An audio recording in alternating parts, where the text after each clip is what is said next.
ജപ്പാനിലെ ഗിന്നസ് ബുക്കിൽ ഇടം പിടിച്ച ഒരു പോസ്റ്റ് ഓഫീസിനെ കുറിച്ച് ഞാനിന്ന് പറയാം. ജപ്പാനിലെ സുസാമി എന്ന മത്സ്യബന്ധന ഗ്രാമത്തിലെ ഈ പോസ്റ്റ് ഓഫീസിന് പ്രത്യേകതകൾ ഏറെയാണ്. ഇനി ഇതിൻ്റെ പ്രത്യേകത എന്തെന്ന് നോക്കാം. ഈ പോസ്റ്റ് ഓഫീസിൻ്റെ പോസ്റ്റ് ബോക്സ് കടലിനുള്ളിലാണ് സ്ഥാപിച്ചിരിക്കുന്നത്. അതായത് കരയിൽ നിന്നും 10 മീറ്റർ ആഴത്തിലാണ് ഈ പോസ്റ്റ് ബോക്സ്. ആരാണ് കടലിൽ പോയി കത്ത് പോസ്റ്റ് ചെയ്യുന്നത് എന്നായിരിക്കും പലരുടെയും സംശയം.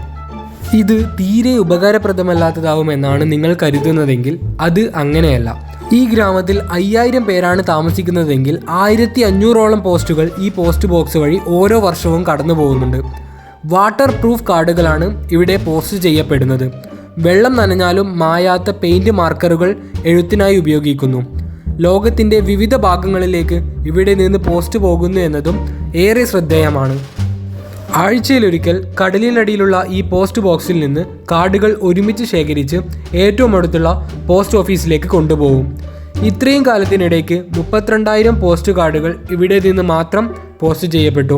2002 ഏറ്റവും ആഴത്തിലുള്ള പോസ്റ്റ് ബോക്സ് എന്ന ഗിന്നസ് റെക്കോർഡും ഇതിന് ലഭിച്ചു. ഇതുപോലെയുള്ള ഇൻട്രസ്റ്റിംഗ് ഫാക്റ്റുകൾക്കായി ചാനൽ ഇപ്പോൾ തന്നെ സബ്സ്ക്രൈബ് ചെയ്യുക. Thank you for watching.